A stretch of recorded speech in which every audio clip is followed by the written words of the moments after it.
Hey everyone, and welcome to the channel if you're new. My name is Nicky and I'm training to become a priest in the Church of England. But before my training, I was working in the city in London, and I know what it's like trying to fit in a workout before work or after work, and to do a devotional in the morning as well, and it can be a real struggle for many reasons. My main reason kind of for rushing around in the morning was that I just love a lion, but you might be different. So I wanted to dedicate a channel in both fitness and faith to encourage you to start where you are in both. So that's what we're going to do right now. We're going to do a real simple leg workout and oblique workout for 10 minutes.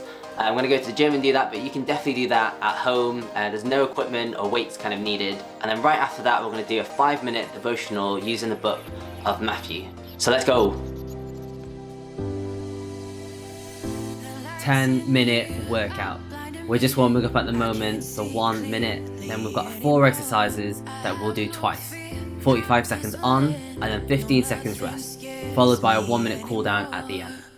If you find any of the exercises hard, you can drop back. There's a modification version of each of the exercises. You can do this.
Hello everyone, if you've just joined us from the workout. If you haven't, my name is Nicky and I'm training to become a priest in the Church of England. And I want to share a 5-minute insight into the book of Matthew, which is a book that I've been reading and going through. I've just read chapter 3. So there are 3 things which I want to share with you and hopefully give you some insight and reflection and also a challenge. But first, a quick 1-minute sum up. John the Baptist, who was kind of a forerunner of Jesus, was preaching and baptizing people in the River Jordan, saying he baptizes using water, but someone later and greater will come and baptize with the Holy Spirit and fire. And he quotes the Old Testament, Isaiah 40, about preparing the way. He makes a comment about the Pharisees and Sadducees, the religious leaders, calling them that they've missed the point.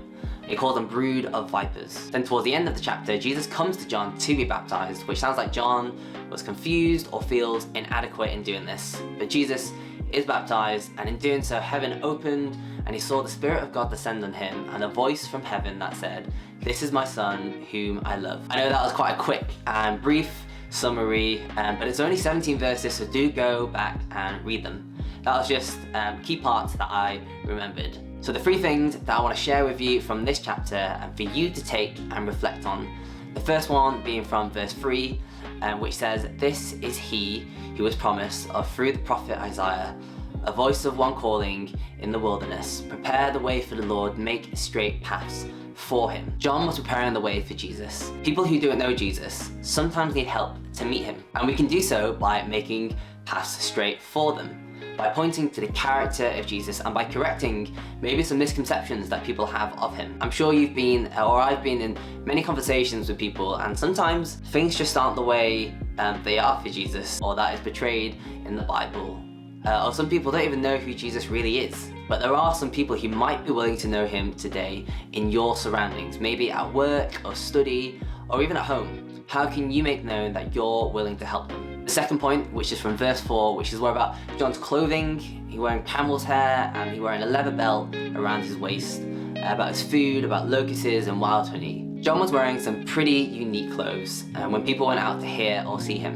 And I'm sure some people just kind of went on by to hear him out of curiosity, and others just walked by and stopped to hear what he had to say. And I'm in London, and I know in Leicester Square where some people are busking with a guitar or start singing, people who don't intentionally want to stop, they do stop and they just listen. And I see opportunity in that. I'm not saying that you need to stand outside and proclaim Jesus, although you can do that if you feel called to that, but just in the character of John. Because people might be curious about how you live your life, what you stand for, the values and choices that you make, and that you can use that as an opener to share how Jesus has made a difference to you. And then finally, the third point, which is from verse 9 and 10. "Do you not think you can say to yourselves, we have Abraham as our father? I tell you that out of these stones, God can raise up children for Abraham. The axe is already at the root of the trees, and every tree that does not produce good fruit will be cut down and thrown into the fire." And this sounds so pretty daunting, actually, but it's very easy imagery. As God's people, we should bear good fruit. Part of being a Christian means to serve people and help others. God looks beyond just the words or church attendance. Many people in John's days were Christian by name only, by religious activity, but there is no production of good fruit if we're just Christian by name only, or by words, or if we just go to church on a Sunday. But good fruit comes from the way we treat others. So that's my challenge to you today or tomorrow or whenever you watch this, is actively go and seek someone you can serve. It can be the smallest thing, like if someone's busy at work or having a stressful day, get them lunch and have lunch with them as well, even if it costs you 30 minutes of your time. This is my challenge to you. So that's it guys, that's my 5-minute devotional using the book of Matthew. If you haven't done the workout yet, do go and check it out. And if you like the video, then consider subscribing, but more importantly, share with friends as well who might be interested. I'm going to do a similar video next week with different workout, different sharing, so be ready, and I hope this was helpful, and I'll see you then. Peace.